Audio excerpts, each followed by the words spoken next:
If you own the cover and you my nigga, I need that double XL source.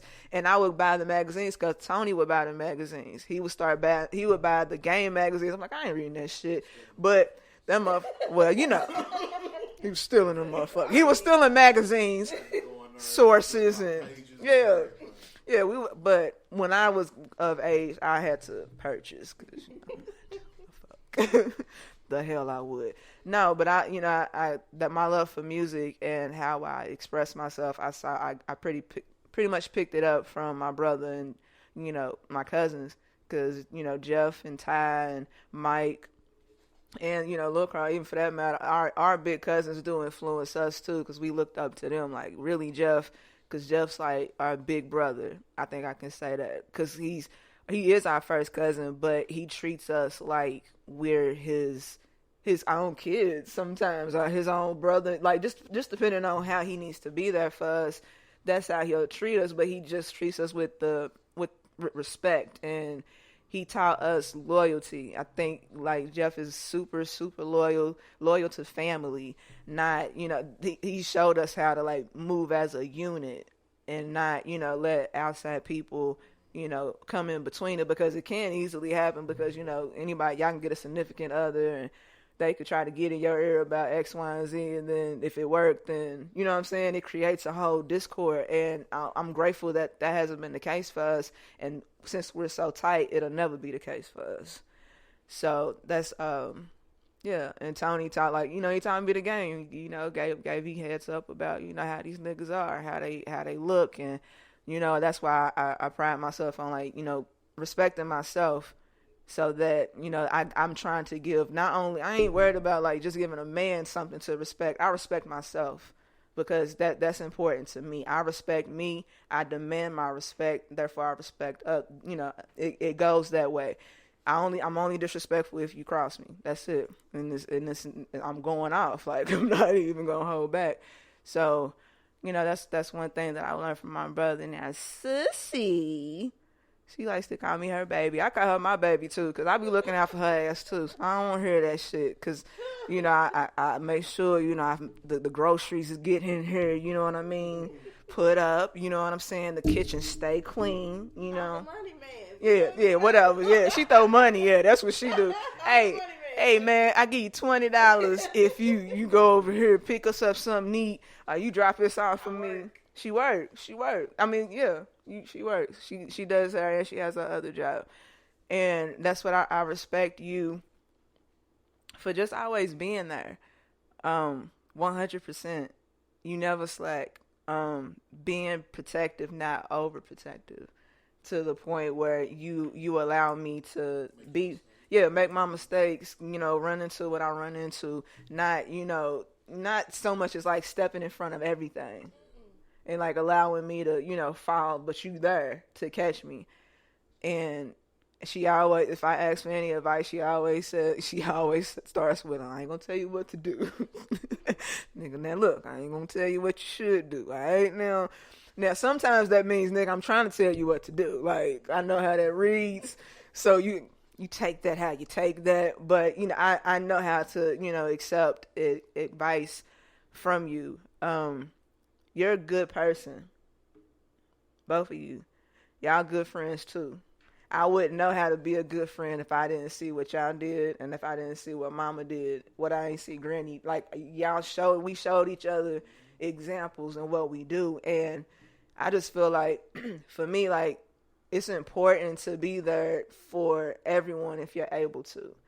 And my love language, what I've learned over the years, is just me being there. Sometimes I would get mad at myself and be like, I wish financially I was able to, buy a gift or go on a trip. And sometimes I wasn't able to, show up because my finances weren't there.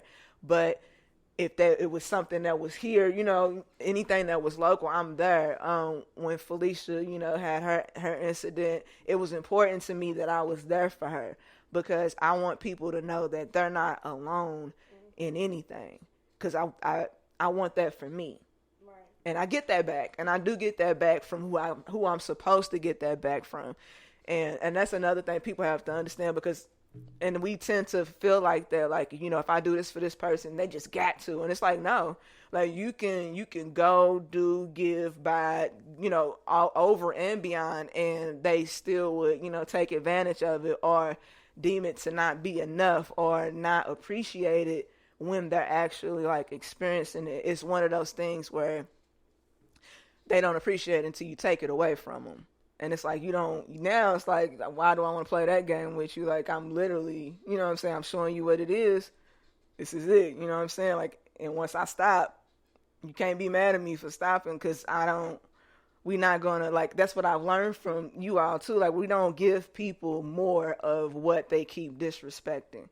It's like, I'm going to try. We will try with people. We really will. But it's only so much in my try. Until I'm be like, you know what?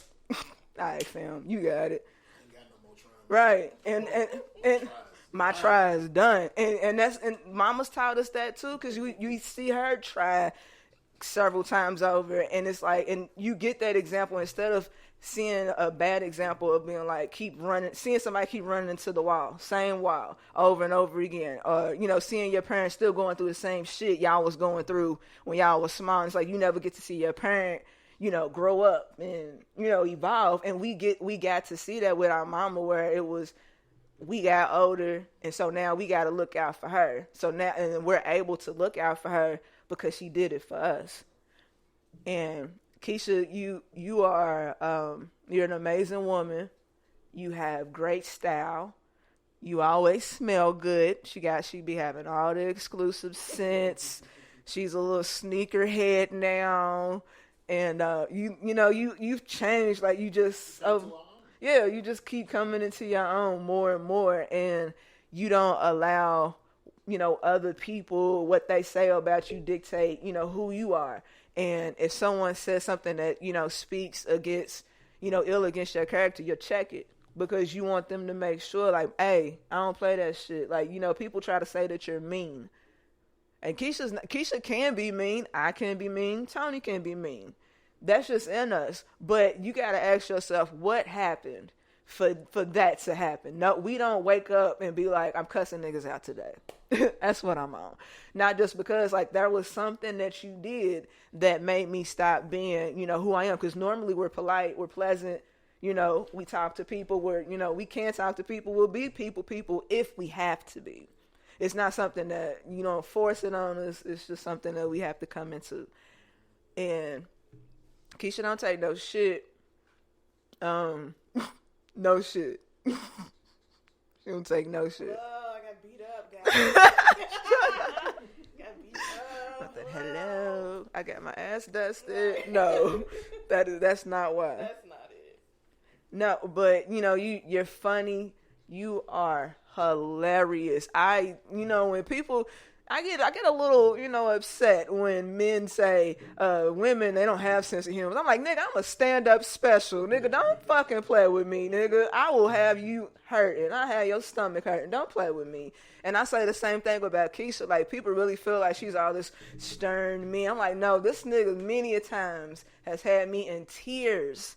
I'm talking about tears. Like, my stomach hurts. I can't, I want you to get out my face, like that kind of funny. And I think it's just something that we've learned just being around each other. We're all funny, because Tony's funny.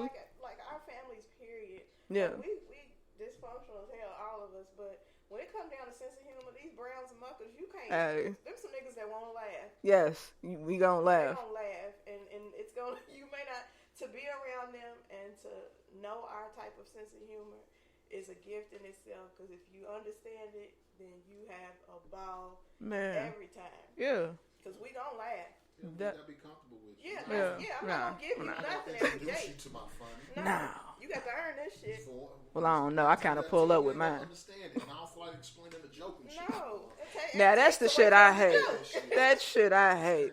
Now, you know, because what I was happened? Saying was I meant. Like, you can say something, they be like, dang, what happened? Man, I ain't nobody got time to give you no fucking backstory. Man, get out my face. Go run a Google or something. Shit. I hate that shit. You just fucked up the whole, it's timing.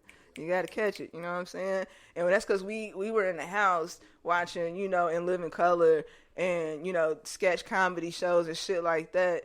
sitcoms. That's where some of the the sense of humor comes from. That, and also just it was a time period that we Yeah. Oh yeah, great time. where we'd be at Granny's and we'd just be standing outside. And me, I was the youngest out of the boys mostly. So my cousins Tyrone, Jeff, Michael, Chew. I was the youngest, and I was always trying to run. You know what I'm saying? Just sitting outside watching them just cut up and just joke. And then, you know what I'm saying, being able to walk through the neighborhood and do the same with other people. It was just that time period that we grew up in that it was cool to do that, and everybody wasn't so fucking sensitive. Yeah. It wasn't intended to mean this way, but you take it this way. Yeah. And you butt hurt. And you write a blog on Twitter, and then you write a blog on Instagram, and now you got a fucking movement behind it, all because you are butt hurt because you can't understand the joke. Today's people, you are fucking soft and sensitive as shit. I'm sorry, I'm going on a tangent. Just because someone says a joke about something, that's where it stops. Right. Quit taking it so fucking literal. Yeah. Definitely. If it's a gay joke, quit taking it to the fucking heart. Yeah. I hate all it. Everybody is so soft and so sensitive. Yeah. And it's so sad because now everybody wants to have a platform. Yeah. And have a reason to be like, this is how I feel. That's great. We don't feel care. like that, but feel like it to yourself. Right. Keep it to yourself, man. Be chill. Write it down. And if it's to the point to where it hurts you to where you need some counseling or somebody, then go speak. And get offline. Shit. Stop it. Just stop. Get offline. Get some therapy. Growing up in that time, we was able to just cut up and kick it and laugh and joke and then go on our merry way. Me in school, I remember a time where we didn't have no money. Mama bought me some shoes that was called fucking Franklin's. These motherfuckers was terrible. Lived in the east end of Louisville, and I had to ride the bus while I'm getting bused with niggas from Clarksdale. And these niggas is wearing Jordans and shit. And I gotta sit here and try to cuff my feet up under my fucking seat just so people wouldn't say shit to me and These laugh. kicks is booty. Please don't look at me. If somebody did that today, it would be Columbine all over. And motherfuckers get shot up. But me, I dealt with that shit. Take that shit out of the chin. I talked to my mama about it. If I was upset, I expressed it to her. We prayed about it and we kept it moving. That's it. People are too fucking soft nowadays. Hell yeah. I see niggas get kicked in the head on the bus. Converse on the forehead, nigga. Ow. But that's because people just used to fight, and that was it. That's how Fight, it ended. we friends the next Ain't no guns and no shit. Didn't nobody bring a gun back out. It was literally you got off the bus, y'all scrap. You take your L. Eventually, most people ended up being Even, cool yeah. at some point. You just dap it up. Because it's like, honestly, what were we mad about in the first fucking place? I ain't like that you looked at me. That was stupid. Nigga, I don't know how I was looking at you, bro. I just looked up. Like, all I did was just look up, my nigga. Like, that's all I did. Yeah, it's a whole different time. Yeah, I'm grateful for the era that we came up in. Yeah. We had fun. Had a lot of fun and we created our own fun, and then eventually, like, the older we got, it we just kind of formed our own. You become your own self. Like, I feel like, I hated that, Nana and Trisha and all of them won't have the childhood that we had because the playing outside was very important. The interacting with the people that live around you was very important. Now you don't know your neighbor, and that's cool. You don't even want to at this point. You had to know people. You had to know your surroundings. You had to know your actual phone number. You yes. Know people's actual phone numbers. It builds fucking survival skills. Yes. Certain things like that. There were certain things that they will never understand, never know. Hell, they don't even teach kids how to fill out a check and all this other stuff now. Like certain little things that we used to be like, oh, that's. And they never taught us about credit. It's like there's so many things that we didn't learn that we had to, learn on our own, and that's unfortunate. But I feel like that's with pretty much anything with every generation is something like that happens. Like they have to, the one behind them, they had to learn this X, Y, and Z, and that's why Mama, always taught us like like she said, if it's something that I did that you ain't like, when you have your kids, you do differently. And honestly, it's nothing that I would change. No. I think that's it. No, I think that was nothing. it. Yeah. Like the more like you asked me back then, I would have been like, this nigga's mean. Right. We can't do shit, we can't have shit, can't look at shit. Mama I mean, you could be on the phone. Don't let her pick that phone up on that phone. Like my mama, wherever she just embarrassed you, wherever something occurred is where you will be punished. And she did it in church too. Like it wasn't even so much as like just checking us. She checked everybody. Everybody got checked. Yeah. You you had that right. Like, man, because the thing is, we're a family. Yeah. Like, And we gotta look out for each other. If I Yeah. see you cutting up, or if you see mine's cutting up and I ain't third, Give me